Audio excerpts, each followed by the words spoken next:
வாழ்வின் ரகசியம் அறிவாயாக. அகிலத்தின் உண்மையான ரூபத்தை உணர்வாயாக.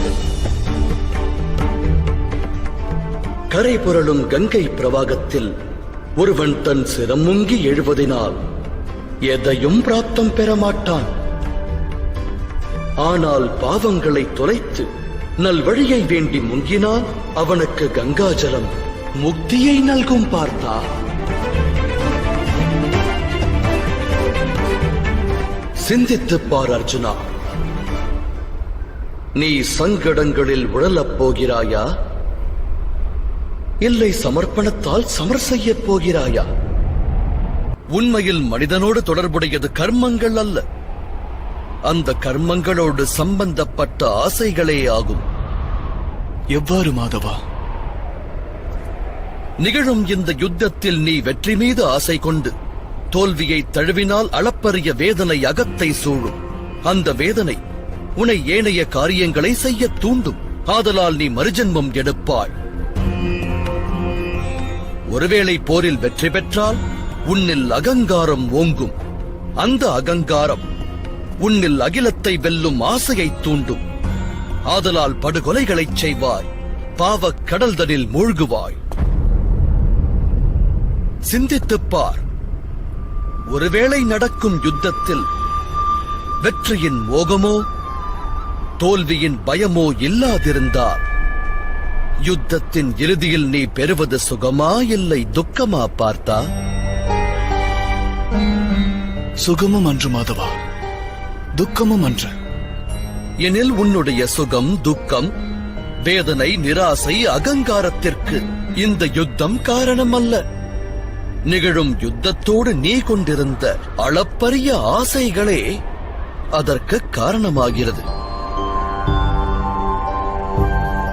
எனது வார்த்தைகள் சத்தியம்தானே பார்த்தா?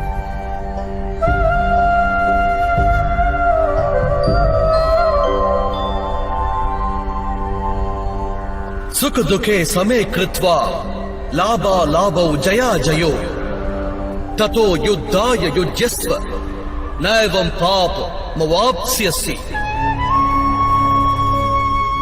அதாவது, சுக துக்கத்தை சமமாய் பாவித்து லாபம் நஷ்டம் வெற்றி தோல்வி பற்றி எண்ணாமல் நீ யுத்தம் புரிந்தால் தனஞ்சயா, நீ என்றும் பாவத்தின் பாகமாக மாட்டாய். இதையே கர்மயோகம் என்று கூறுவர். எவர் சாங்கிய ஞானத்தை பெறுகின்றாரோ அவர் ஒன்றை அறிவார். கூட்டில் குடியிருப்பது ஆத்மா என்று உணர்வார். சரீரத்தின் சுகமான அனுபவங்கள் எல்லாம் மரணம் வரையிலேயே, அதாவது அவை உண்மையல்ல, வெறும் மாயையே. இதை உணர்ந்தால் கர்மயோகியாவது இலகுவாகிவிடுகிறது. ஆனால் மாதவா, காரியபந்தம் நிச்சயம் என்றால் உலக வாழ்வை தியாகம் செய்து துறவரம் மேற்கொள்ளலாம் அல்லவா? அந்த எண்ணத்தினால் விளைந்த விளைவுதான் இந்த யுத்தம் என்று உணர்வாய்.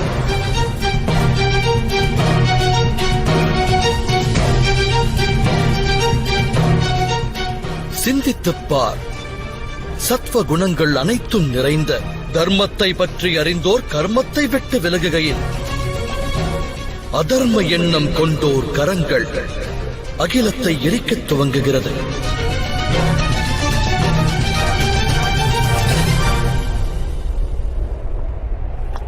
அன்று பிதாமகர் தனது சுகத்தை தியாகம் செய்யாது இருந்திருந்தால் அதர்மத்தின் கரம் இன்று ஓங்கி இருக்காது.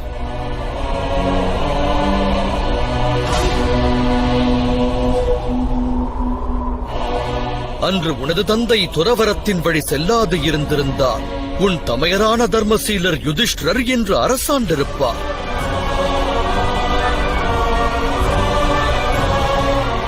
அவரது ராஜ்ய பிரஜைகளும் அவரால் தர்ம ஞானத்தை பெற்றிருப்பார்கள். வேதனை தரும் செய்தி ஒன்றை கூறுகிறேன் கேள். சத்வகுணம் நிறைந்தவர்களால் மட்டுமே அகிலமானது நன்மையை பெறும். ஆனால் அவர்கள் அனைவரும் துறவரம் வழி செல்கின்றனர். நதியின் நீர் ஆவியாகி இல்லாமல் போனால் மீதமிருப்பதென்ன? பயனற்ற சேறு மட்டுமே மிஞ்சும். அதுபோலவே சத்வகுண ஞானிகள் அகிலத்தை தியாகம் செய்து விலகிச் சென்றால் தமஸ் குணமானது நிறைந்த அதர்மிகள் அகிலத்தில் நிறைந்து விடுகின்றனர். அதனால் அகிலத்தில் பாவமும் அதர்மமும் தழைக்கிறது.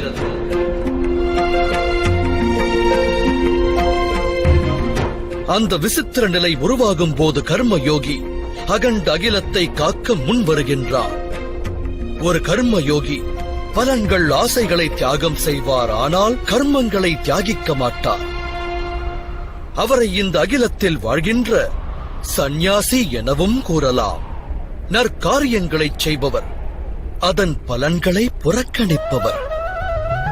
கர்மயோகி தான் ஈன்றவரிடத்திலோ உறவினரிடத்திலோ தன் பிரஜைகளிடத்திலோ எந்தவித வேண்டுதலையும் முன்வைக்க மாட்டார்.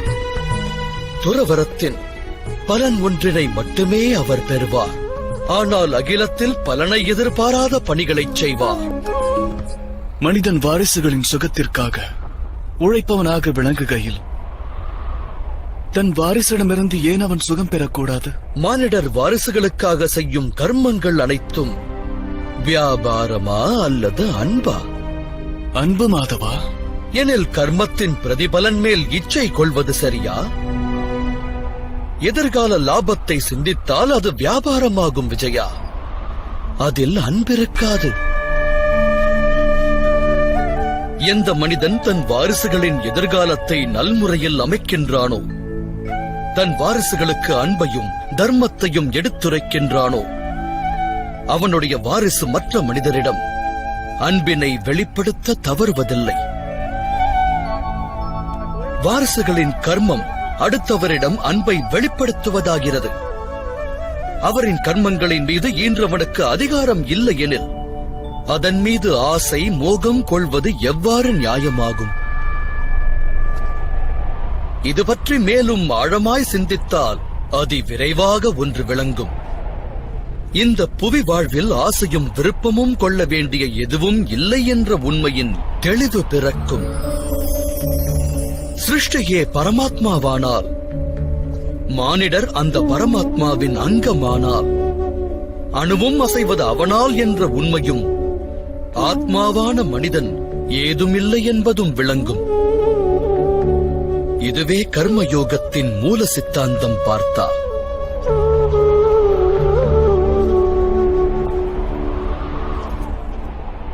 நீயும் ஒரு கர்மயோகியாக மாறி இந்த யுத்தத்தை நடத்த வேண்டும் அர்ஜுனா.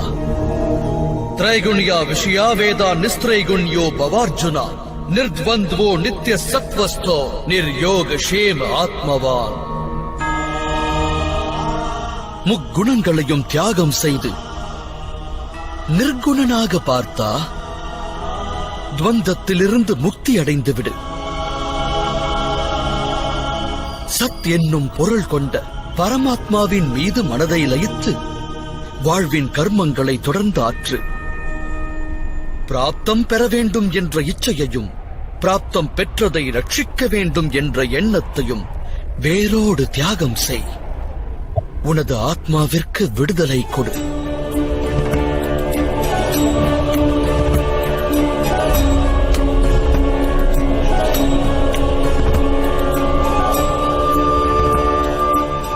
உன் நினைவில் நிறுத்து பார்த்தா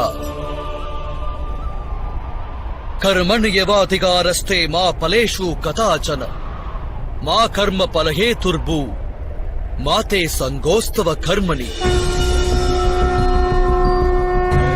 உனக்கான அதிகாரம் கர்மத்தை நிறைவேற்றுவதேயாகும்.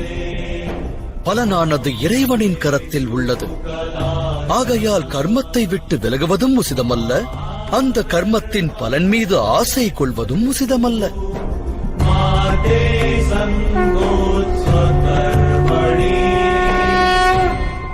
கர்ம பலனை எதிர்பார்க்காத கர்மத்தை மட்டும் நிறைவேற்றுபவர். அப்படிப்பட்ட கர்ம யோகியை எவ்வாறு அறிவது மாதவா? விஷயா வினிவர்த்தந்தே நிராஹாரஸ்ய தேஹினஹ ரஸ்வர்ஜம் ரசோப்யஸ்ய பரம் திருஷ்டுவா நிவர்த்ததே. அன்பு பார்த்தா சுவையிலிருந்து விடுபடுவதற்காக சிலர் உணவையே தியாகம் செய்வர். ஆனால் உண்மையில் அவர்கள் மனதிலிருந்து சுவையின் ஆசை விலகுவதில்லை. இருமடங்கு நஷ்டத்தையே சந்திப்பர். ஒன்று பலத்தை இழப்பது. எல்லாம் வல்ல இறைவனை அடைவதற்கு முயற்சி என்பது அவசியமாகிறது. அப்பணியை அவர் ஆற்றுவதில்லை. இரண்டாவது, எப்போதும் ஹிருதயமானது சுயநல எண்ணத்தினால் நிரம்பியிருப்பது. ஆகையால் உணவை தியாகம் செய்வதை காட்டிலும் உத்தமம் சுயநலம் என்னும் ஆசையை வேரோடு சாய்ப்பதே ஆகும். கர்மயோகிகள் தம் மனதின் அனைத்து ஆசைகளையும் வேரறுப்பர். வாழ்வதை கடமையாக ஏற்ற காரியங்கள் புரிவர். ஆனால் அக்காரியங்களோடு இணையார். அன்பு பார்த்தா எவர் ஒருவர் தான் ஆற்றும் பணியில் ஆசை கொள்ளாதிருக்கின்றாரோ அவரது காரியமே பூரணத்துவம் பெறுகிறது. அடைந்த ஒரு தோல்வியினால் ஹிருதயம் வேதனையுற்று துவண்டு விடாது. கிடைத்த பெரு வெற்றியினால் ஆணவம் கொண்டு நானே தலை சிறந்தவன் என்ற அகந்தை கொள்ளாது. எவர் வாழ்கின்றாரோ